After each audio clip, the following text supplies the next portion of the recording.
People say you can't change your career at 30, that's when you're meant to be settling down. You can't change your career at 35, you should have had it figured out by then. Oh my God, you're not married at 38? What the hell are you doing with your life? Who comes up with this stuff? I have no idea. But this stuff plagues so many people that I speak to. So many people open up to me and say, Jay, I just don't know how to change. Is it possible? What do you think this guy was before he became who he is? He used to be a PE teacher, right? Sports teacher at a high school.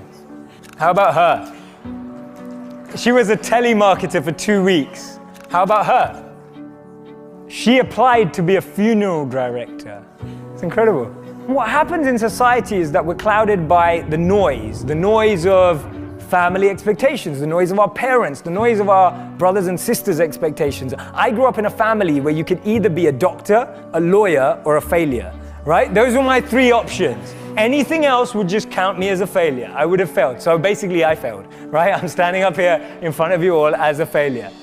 I lived as a monk for 3 years. I committed career suicide.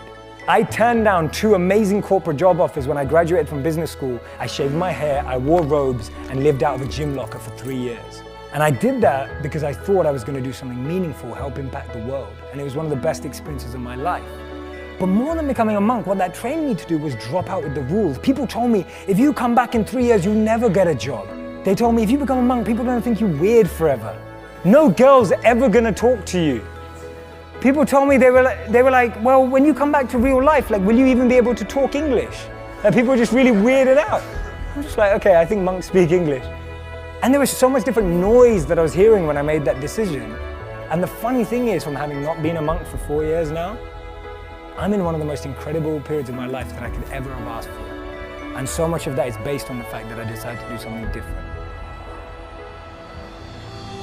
So many of the times our expectations are driving us in a certain scenario. We focus so much on life in what we want to be as opposed to who we want to be. Because we've always been told that life and jobs and careers are like boxes and containers.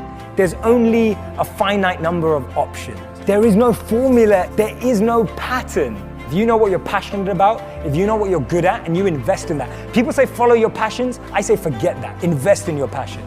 If you're passionate about something, go and become the best at it. Go and do a course on it. Go and learn from the best. Go and find a mentor who's going to make you incredible at that trait.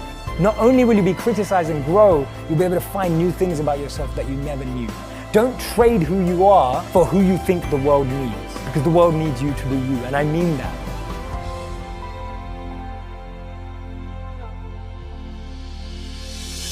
I was a 19-year-old kid, and I was miserable. I was in love with my high school sweetheart. We were that couple that was really annoying. So we went to school together. We signed up for classes together. We shared a U-Haul on the way to school.